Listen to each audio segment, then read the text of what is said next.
Setelah kita bahas tentang hurufat, kali ini kita bahas tentang tahayul. Hurufat maupun tahayul ini konsepnya sama. Cuma yang membedakan adalah kalau hurufat itu berkaitan dengan cerita-cerita yang tidak masuk akal, yang tidak ada ujung pangkalnya, nggak ada dasar dalilnya, tidak tercantum dalam Quran hadis. Tapi kalau tahayul ini berkaitan dengan amalan, ya amalan-amalan yang tidak masuk akal, yang tidak tercantum dalam Quran hadis, ya. Lah terus apa ada amalan tidak masuk akal tapi tercantum dalam Quran hadis? Ada banyak. Contoh umroh itu bisa menghapus kefakiran, ya, sebagaimana pandi besi menghilangkan kotorannya besi, kan gitu kan. Lah kalau masuk akalnya gimana? Lah kalau pengen tidak fakir ya bekerja, ya kan, bukan umroh. Tapi berhubung dalam Quran hadis dijelaskan umroh itu bisa menghilangkan kefakiran, ya sudah, kita percaya gitu. Lah kalau tahayul ini contohnya begini,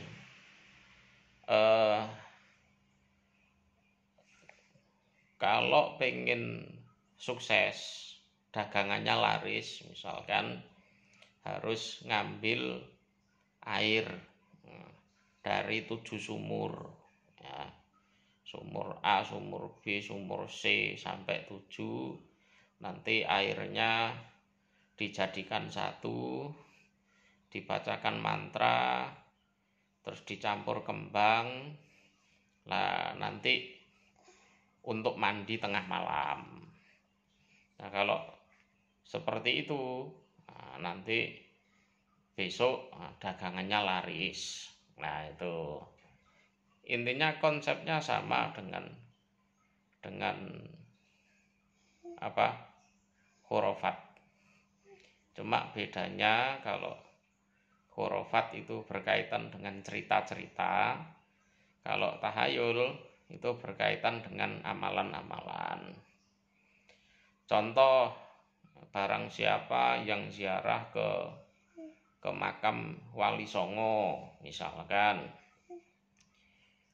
sebanyak 9 kali, maka dia dianggap sudah melaksanakan ibadah haji, misalnya seperti itu.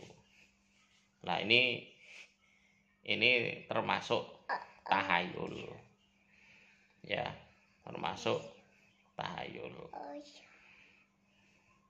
ya. Jadi tidak boleh seperti ini. Jadi dalam meyakini cerita, dalam melakukan berbagai amalan, itu harus betul-betul sesuai dengan Quran hadis. Lah ada pesan unik dari Imam Syafi'i, ya. Jadi seandainya kita itu melihat ada orang yang terbang di udara, ya betul-betul terbang, atau berjalan di atas air misalkan, maka kita tidak boleh tertipu dulu. Kita tidak boleh menganggap dia itu wali, terus cerita-cerita kehidupannya kita anggap sebagai cerita kewalian misalkan. Tidak boleh sebelum kita tahu track recordnya dia. dia itu mengikuti Quran hadis apa enggak. Kalau tidak, ini berarti ujung-ujungnya ya itu tadi. Kalau enggak khurafat ya tahayul.